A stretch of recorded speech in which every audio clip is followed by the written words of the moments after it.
Recentemente eu assisti a dois clássicos do cinema, que é o Persona e o Sonata de Outono, ambos do Bergman. Você entrevistou a Liv Ullmann, que é uma das atrizes. O que mais te chamou a atenção na conversa com ela? Bom, eu nunca imaginei que uma mulher de 60 e tantos anos pudesse ser tão bonita, tão luminosa. Essa história que a gente fala assim, não, ela tem uma luz, a pessoa tem uma luz, ela tem uma luz. Ela tem uma luz, não é porque ela tem olhos azuis, né? Outras pessoas têm olhos azuis. Ela tem uma luz, ela tem uma gravidade, um peso no rosto, e ela tem uma profundidade a falar das coisas. Ela tinha tido, no dia anterior, alguns dias antes, uma enorme discussão com a filha. Ela tem uma filha, né? Com o Ingmar Bergman. E a relação delas é muito complicada. E ela comentou sobre a relação. Ela se abriu de uma forma que me chocou. Eu nunca tinha Você não entrevistado tinha alguém. noção que ela ia se abrir dessa maneira. Eu achei que ia ser uma entrevista com a grande estrela do Ingmar Bergman e tal. Enfim, uma mulher com uma vida extraordinária, contestadora também, né? Mas não imaginava que ela fosse se abrir daquela forma, não. E teve um momento em que ela começou a falar dessa relação com a filha, e a edição foi do Orlando Moreira, que também era o cinegrafista, foi fabulosa, que ela começou a falar e ela não conseguia falar. E ela ficou quieta, e aí o Orlando foi aproximando a câmera e ficou. E ela quieta. Então tem uns 40 segundos em silêncio. Uma entrevista que tem 40 segundos de silêncio. E tem muito mais peso do que qualquer outra palavra que ela pudesse ter dito. Na entrevista que você fez com Paulo Francis em 94, a gente pôde perceber o quanto ele era contra Lula na presidência. Ele dizia que se ele virasse presidente do Brasil, a gente viveria numa guerra civil, que ele não tinha condições intelectuais nem preparo.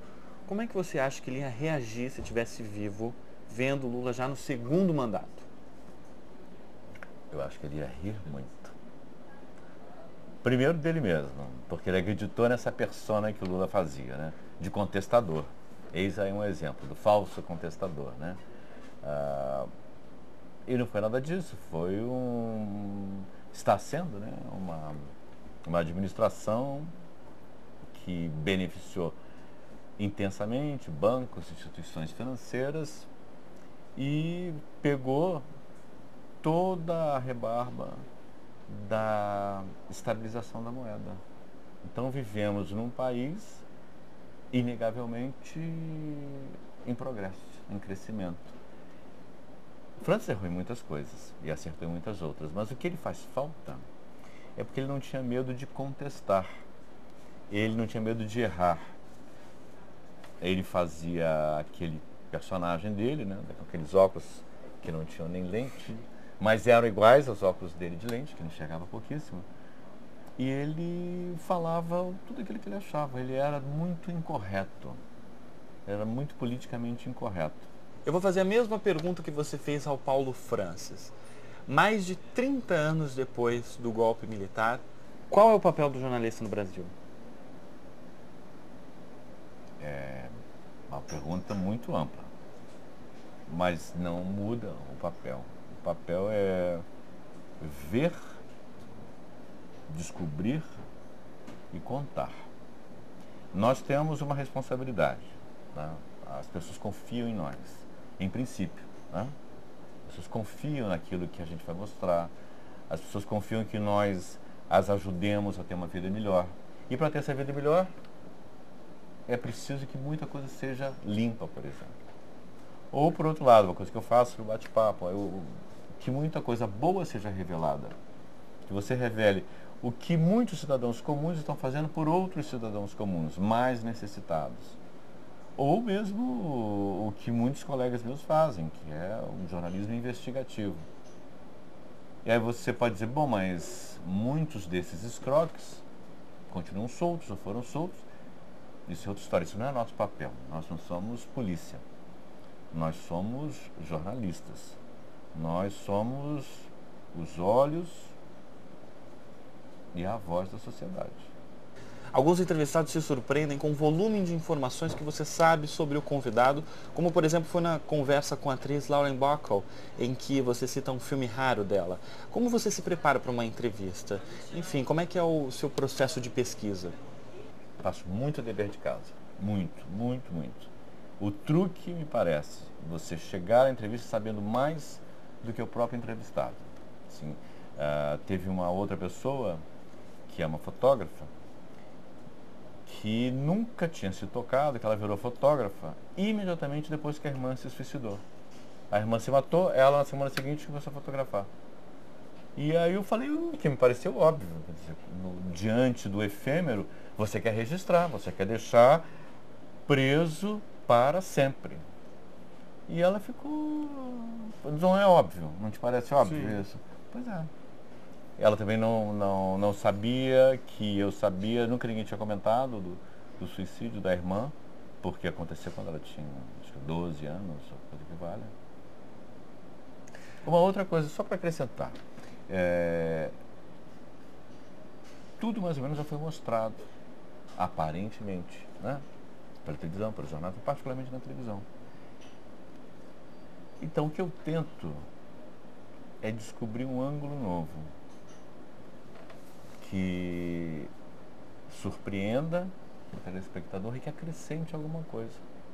Você foi correspondente internacional da Rede Globo, é apresentador do Espaço Aberto Literatura da Globo News e do Bate-Papo do RJTV e, além disso, faz reportagens especiais para o Fantástico, para o Globo Repórter, para os telejornais diários da Rede Globo. Você sempre pensou em ser jornalista? Eu quis ser astronauta, quis ser jogador de futebol, depois quis ser jogador de basquete, jornalista, cowboy, Sei. explorador, sertanista.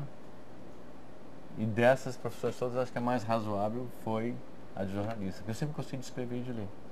Sempre gostou? Sempre. O nosso programa é visto por muitos jovens universitários, incluindo estudantes de jornalismo. Que recado você daria a esses futuros jornalistas? Para jornalista eu tenho. Eu tenho um conselho que eu aprendi duramente, que é o seguinte: usem sapatos confortáveis. Não é brincadeira. Não é brincadeira. Que a gente fica muito tempo em pé. Você fica, sei lá, na porta do Palácio Alvorada, esperando chegar o representante, o presidente, o vice-presidente, sei lá o que for. Você fica na porta do hotel esperando a celebridade que vai descer, ou até as pseudo-celebridades vão descer. Você fica na embaixada, você fica... Enfim, você está sempre em pé, frequentemente em pé. E para nós, homens, eu sugiro camisetas por baixo, assim, ó. Aqui, ó. Ah, é? Camiseta por baixo. Sabe por quê? Porque eu suo muito. Uhum. E aí, quando você aparece na televisão molhado embaixo do braço, ou na camisa e tal, isso fica muito feio. Ah, é. Então, esses são os dois conselhos básicos. Depois o resto é aquele óbvio, né? Ser informado. E uma coisa que eu acho importante para a gente ser jornalista é gostar das pessoas. Porque se você não gostar das pessoas, você está fazendo o quê? Entendi. Só última pergunta Sim. mesmo. Desses 12 anos que você foi correspondente internacional em Nova York, o que mais chamou a atenção da cidade, desses 12 anos, das pessoas, dos americanos? Não, da cidade não é bem América, né? É e não é. Uhum. Uma cidade internacional. O que me surpreendeu é que eu sou do interior. Sou de Valência, no estado do Rio. E eu descobri que Nova York é uma grande cidade do interior. É uma província. As pessoas se conhecem, vão à mesma paróquia, conhecem o padre, o pastor, vão na lavanderia. Eu tinha uma lavanderia perto de onde eu morava no West Village. E o botão do meu sobretudo saiu. Uhum. E eu não tinha nem tempo de pregar, depois era difícil, o botão de sobretudo tem um cordão mais, enfim. Aí eu fui, levei o sobretudo, levei a lavanderia, onde eu sempre ia, e aí a moça assim, não, você vai fazer em casa, isso custa muito caro. É $20 para colocar o botão, você não precisa fazer isso. Isso é uma economia que você faz, $20, pode comprar muita coisa. Leva embora. E não quis fazer. Você acha que existe coisa mais provinciana que isso? Enfim. Ednei, eu quero agradecer mais uma vez foi um prazer para mim. a sua presença aqui no Café com Letras. Muito obrigado, viu? Muito obrigado. Bom, se você quiser comprar o livro do Ednei, o Contestadores, ele está disponível aqui na Livraria Nobel do Shopping Downtown. A gente se encontra na próxima semana. Até!